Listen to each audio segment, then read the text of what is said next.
from the Newsmax studio in New York City, here is Steve Malzberg.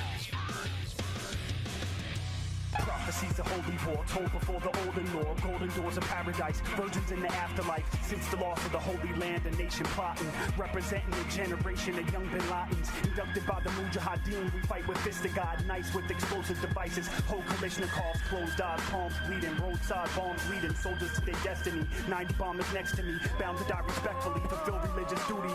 Blood soaked kafir, superstitious with the kufi. Black ops, midnight hit spots, covert knock you. All right, ladies and gentlemen, welcome back to the Steve Malzberg Show. That's something called Lost Children of Babylon, and it's known as Jihad Rap. Although the rapper disclaims any intent along those lines, it should be pointed out. Joining us now is a great woman. I always love talking to Brigitte Gabriel, president of Act for America and author of They Must Be Stopped, Why We Must Defeat Radical Islam and How We Can Do It. Hello, Brigitte. Hi, Steve. Glad to be back with you. Well, thank you. Always great to talk to you. All right, so we have this new phenomenon called Jihad Cool, and we have groups like ISIS and others using social media to recruit and get the word out about jihad, correct? Yes, they do. They are, and they have been doing it, Steve. This is not the first rap video recruiting for jihad that just came out.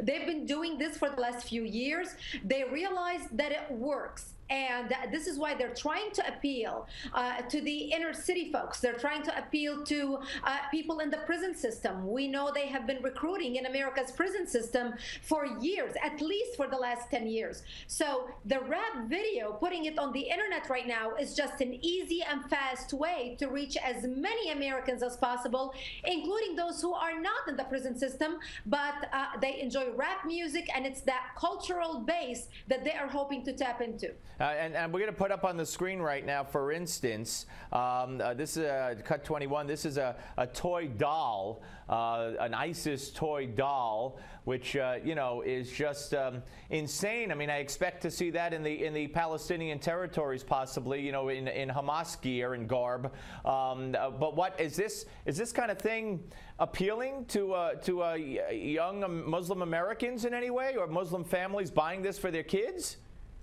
You know, I have not seen the doll yet, and I cannot see that monitor in front of me. But I can tell you that this is how they are hoping that young children will play with the dolls. They will idealize them. They have used things like these figurines before, and it worked because this is how they try to indoctrinate the young children. And it is working. It has worked for the Palestinians and the Palestinian territories in their fight against Israel. But what this shows you, Steve, is that how creative they have become, how they are now in par on the creativity side, at least, and appealing to the young generation. They're basically using the same tactics that we use in the United States and appealing to children, whether we are selling products or whether we are using toys. Right. And by the way, Brigitte, not to interrupt, continue, but we have a couple of Mujahideen T-shirts on the screen right now, you know, which is equally as disturbing as the doll. Exactly, but they are very proud wearing it. So when you have people within a community who have been radicalized wearing such T-shirts, they know that other people agree with them. Again, we have seen this phenomena before in the Middle East, and people love it. There were T-shirts after the bombing of the World Trade Center in 2001 on America. We saw people in the Middle East wearing these shirts of the World Trade Center in flame, with people jumping out, and they were wearing it proudly all across the Islamic world, in Pakistan, in Afghanistan, in the Middle East. And it's another way of branding, basically, and making the jihad something very cool, very hip, something that unites the Islamic Ummah or the Islamic nation together, whether Muslims are in Pakistan or whether they are in Indonesia or whether they are in Egypt or in Syria. Yeah, and you know, Brigitte, here's some very disturbing statistics from the London Daily Mail. The FBI is investigating up to 15 Somali-American men believed to have traveled from, again, Minneapolis, St. Paul, which seems to be a haven for this, to follow the call of ISIS to jihad. As many as 50 American jihadists are believed to be fighting in the Middle East.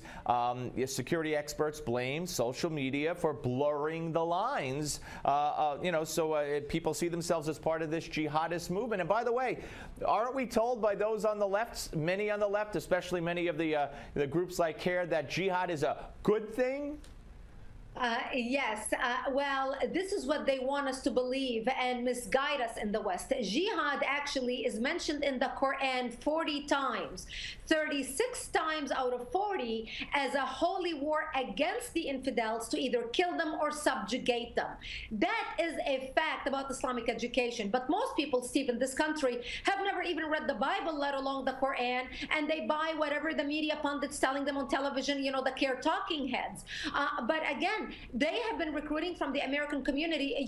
We know that even since we've been fighting Al-Qaeda, 40 Somalis from the Minneapolis-St. Paul area, as well as in Tennessee area, have been already convicted and fighting for jihad, leaving here to go fight for jihad.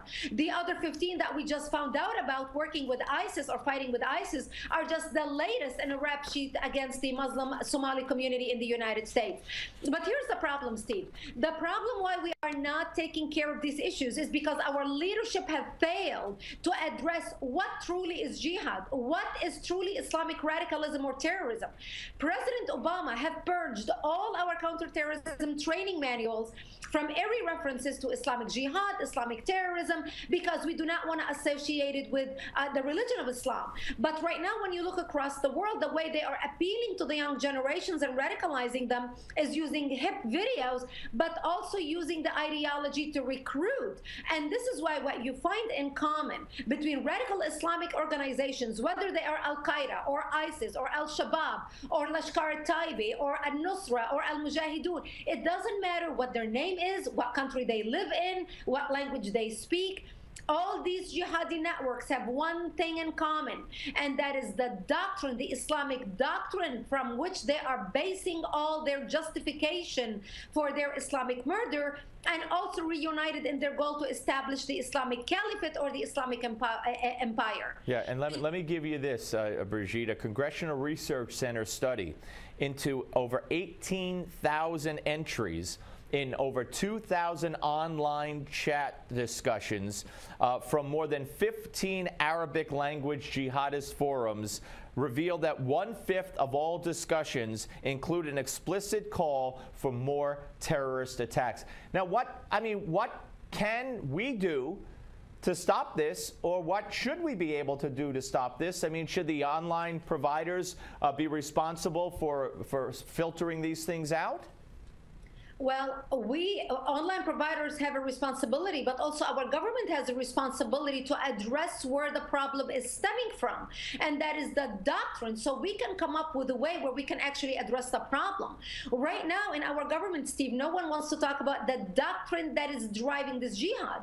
I discuss in my book, They Must Be Stopped, a study that was done by the Pentagon back in 2006, where the Pentagon assigned military analysts, a special unit, to study where this radicalism is coming from and why young educated men and sometimes women are willing to strap bombs on their bodies and go blow themselves up or die in the path of jihad.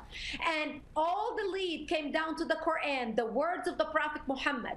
The study was avoided by the mainstream media as if it was nuclear and harmful to your health. Well, yeah, well, we could expect that. But you were also on a TV show recently with a Palestinian woman, I believe, and I just want to get to the crux of it. We have 2 minutes left.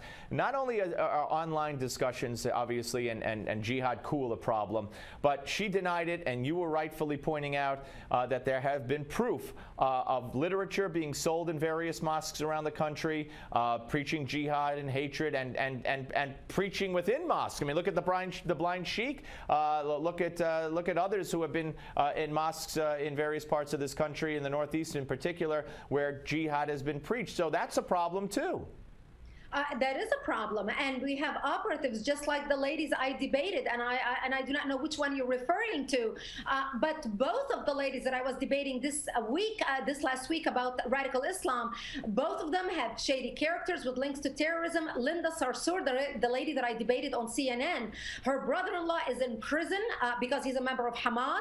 She and her husband both were under investigations. Her husband was facing a possible deportation. So when we have talking heads like debt appearing so moderate and so peaceful, yet they have links that go down so deep to terrorist organizations overseas. We have to ask ourselves as a society, how much do we have to really take the gloves off and really start looking into who's operating within our country? And we also have to ask, why didn't CNN point all that out, which I don't believe they did they? No, a lot of that interview was actually edited out. It was a half-hour interview, and the way they edited it was edited to fit her, their talking points and her talking point, and not the reality. All right. The reality is, we've got to wake up in this country. We've got to come together, and I ask people to go to our website, actforamerica.org, and join us.